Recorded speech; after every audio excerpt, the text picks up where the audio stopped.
Tips to scoring a 705 plus on the GMAT. In this video, I'm going to give you some game-changing tips to help you score the best you possibly can on your GMAT, 705 or higher. Jeff Miller here from Target Test Prep, excited to get going, so let's jump in. Tip number one of my favorites.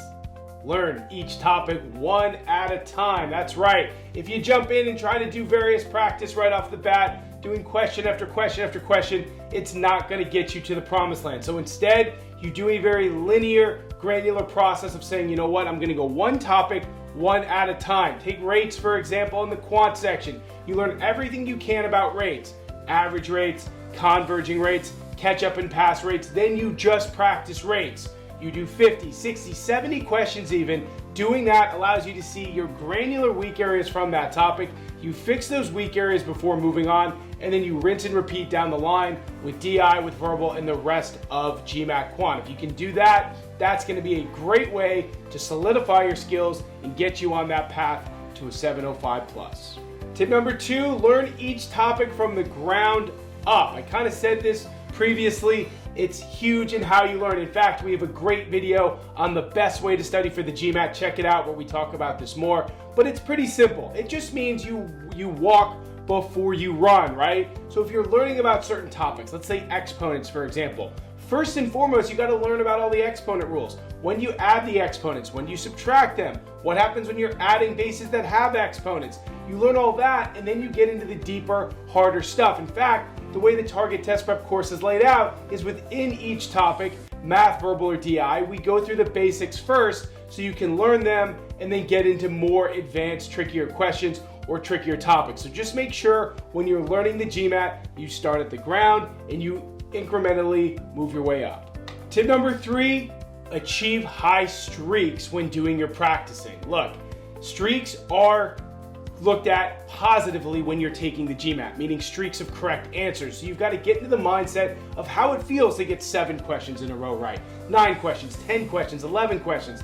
Now, the big question is, how do you do that? Well, when practicing, initially don't worry about timing. Really just focus on your accuracy. This is especially important in things like critical reasoning and verbal. Those questions are dense and packed with details. So you go through those answer choices specifically one by one to make sure why the correct answer is correct, why the wrong answer is wrong, and just gain that knowledge. Because remember, when the knowledge is built, when the processes are built and they're solid, you're just going to organically get faster. And again, doing so will allow you to get these streaks, 9, 10 correct answers in a row. You're going to gain that mindset of how it feels, and that's going to be a game changer for you on the test in getting to that 705 plus score goal.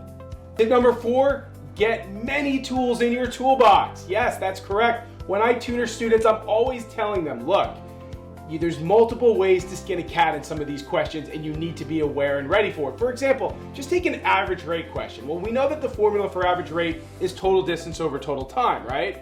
But in solving an average rate question, sometimes we're not given the value of the distance.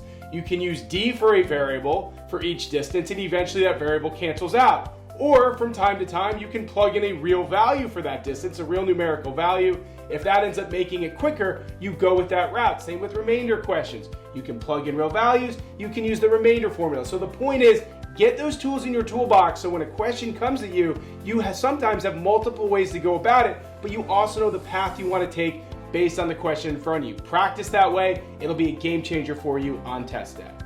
Tip number 5, don't forget about data insights. Yes, that's a third of the exam, but here's the key. Study it last, okay? Do not jump into your prep starting to do data insights. And the reason is simple. Data insights contains concepts from GMAT math and GMAT verbal. The math concepts you're learning in statistics, in percents, in ratios, even in rates will show up in data insights. The concepts you're learning in practices or strategies you're doing in reading comp and critical reasoning play a role in data insights, like in MSR questions, for example. So if you can master math, master verbal, not only will you be in a better spot to deal with data insights, but it might even be your most strongest topic going into the test because you have all of those skills built in. But again, do it in the right order. Also, of course, don't forget about it. It's a huge part of the test. It's not integrated reasoning of yesteryear. It's a third of your GMAT, so make sure you save time to get through data insights. Finally, I just want to say a few words if you're struggling to break that 705 threshold on your GMAT and you're stuck in a score plateau. First of all, follow all the tips I mentioned, right? But if you've been studying for a while and you just feel like your study routine isn't what it needs to be, take a page from the Target Test Prep book, follow a linear topical study plan that allows you to dig deep in these topics. If you feel like you have weaknesses spread across the board in DI, in GMAT Math, and GMAT Verbal, then get back into those topics. Do some topical learning, do some topical practice, find those weak areas, and just don't rush the process. Stay motivated, give yourself an appropriate timeline, and work your butt off. I'm telling you, anyone is capable of a 705 plus score on the GMAT as long as they're willing to put in the time and study the right way.